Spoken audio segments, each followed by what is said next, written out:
ఖమ్మంలో దారుణం జరిగింది. ఇద్దరు చిన్నారులను చంపి తల్లి ఆత్మహత్యాయత్నం చేసుకుంది. భార్యాభర్తల మధ్య కలహాలే దారుణానికి కారణమని బంధువులు తెలిపారు.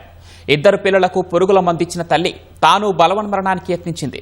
ఇద్దరు చిన్నారులు మృతి చెందగా తల్లి పరిస్థితి విషమంగా ఉంది. మృతులను వేదిక్ కుమార్, తనిష్కగా గుర్తించారు. ఖమ్మం నుంచి అత్తారింటికి వెళ్లడం ఇష్టం లేకపోవడం, భర్త కుటుంబాన్ని పోషించకపోవడం వంటి కారణాలతో దారుణం జరిగిందని స్థానికులు అంటున్నారు.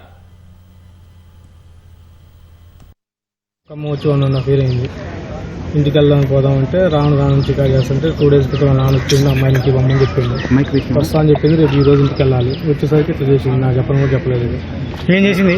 ఎలకల పేస్ట్ తీసుకొని ఒక పిల్లగాడు చనిపోయాక మేము పోస్ట్ మార్టం చేపిస్తాను బెదిరిస్తే మేము పేస్ట్ తీసుకున్నాం. వాళ్ళ తమ్ముడు చెప్పింది. అప్పటిదాకా చెప్పలేదు. అప్పుడు చెప్తే మేము ఒక బాబుని కాపాడుకున్నాం. గుర్రాలపాడు నేను రానని చెప్పి ఖమ్మాలనే ఉంటానని చెప్పి గొడవ. ఎప్పుడు పెళ్ళి ఎప్పుడైంది మీకు? 7 years 8 years అయిపోయింది. First class 4th class. First నా జాయినింగ్ గొడవ లేదు. వాళ్ళ డాడీ వచ్చిండు, మొత్తం మాట్లాడిపోయిండు. ఇంటికి పోమని కూడా చెప్పిన అమ్మాయి సరే పోతా అని చెప్పింది. వాళ్ళ నాన్నకు బాగానే ఈ ఫైల్ అని తీసుకుని చెప్పుకుంటే మాకేం చెప్పలేదు. పిల్లగాలు కింద కాడికి కూడా పిల్లగాలు రానిలేదు. వాళ్ళు చెప్తున్నాడు పిల్లగాలకు కింద వాండ్రోళ్ళు నిన్న మీ మిస్సెస్ కొడుతుందని చెప్పి ఇప్పుడు చెప్తారు. వాళ్ళు వచ్చి కింద దిగొద్దు, తినండి అని కొట్టిందండి పిల్లగాలని. కింద పక్కన చెప్తుంటే వాళ్ళకి తెలిసింది. నాకు కూడా ఇంటికి 7 వచ్చినాక కూడా మాకు చెప్పలేదు. ఒక పిల్లగాడు చనిపోయినాక కూడా చెప్పలేదు. లాస్ట్కి మీ రిపోర్ట్లు చేపిస్తామంటే వాళ్ళ నాన్నకు చెప్పింది. నేను పాయిజన్ చెప్పింది.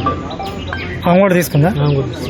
మాకు గొడవలు ఏమీ లేవు. మరి మీకు గొడవలు ఏం పెట్టుకోవట్లే. ఆ అమ్మాయి ఖమ్మంలో ఉంది.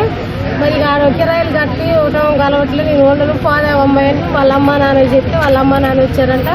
మీరు పోండి అమ్మాయి అంటే నేను రానంటే వాళ్ళ నాన్న అంటే ఈ అబ్బాయి మావయ్య నువ్వు 4 రోజులు తీసుకుపోయి ఉంచుకొని నేను బొచ్చులు గోళీ తీసుకొని పోయినాక సాకిని తీసుకొచ్చాడు. దూరిపో మావయ్య రానంటారు. నేను ఖమ్మాల్లో దగ్గర పిల్లగాళ్ళంటున్నారు.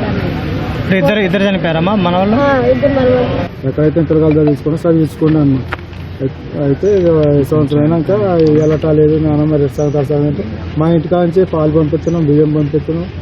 అన్ని కూడా కావాలన్నా మేము పాలు పోసిన కూడా అడుక్కుంటాడు కూడా మా అబ్బాయి. అడుక్కున్న ఏం బాగలేదని మేము కూడా ఏం మాట్లాడాలి. అసలు ఇట్లా జరిగింది. ఇప్పుడు ఇద్దరు పిల్లగాలకు మందు పెట్టి సరే మీకు వెళ్ళటా లేదు కదా ఇంటికి రానిరా అని చెప్పినాం. ఇంటికి వస్తే రానంటుంది. ఎట్లా కిరాయిలు ఆయనకు వచ్చే 10,000 సెల్ పాయింట్లో ఉంటాడు. ఇప్పుడు ఆ సెల్ పాయింట్ అని కూడా నువ్వు వెళ్ళిపోతున్నావు ఆయన కూడా పీకేసింది. సెల్ పాయింట్ నుంచి పీకేసినాక మీరు వెళ్ళటాలేదు కదా. మరి తర్వాత ఏమైనా చూసుకుంటూ మరి కిరాయిలు కనుక అవుతుందిగా 10,000 దాకా పిల్లగాల చదువులకు కనుక మరి నేనే పెట్టుకుంటారా అండి. మరి సంగతి మరి మనకు మాత్రం ఎవడు ఉంటా.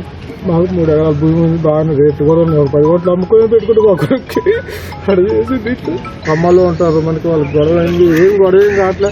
గొడవ అయితే ఒకసారి ఫోన్ చేసి చెప్పాలి కదా. మనకి వాళ్ళు ఫోన్ చేయాలి, ఏమైనా ఫోన్ చేయాలి, ఎవరు ఫోన్ చేయాలి అసలు.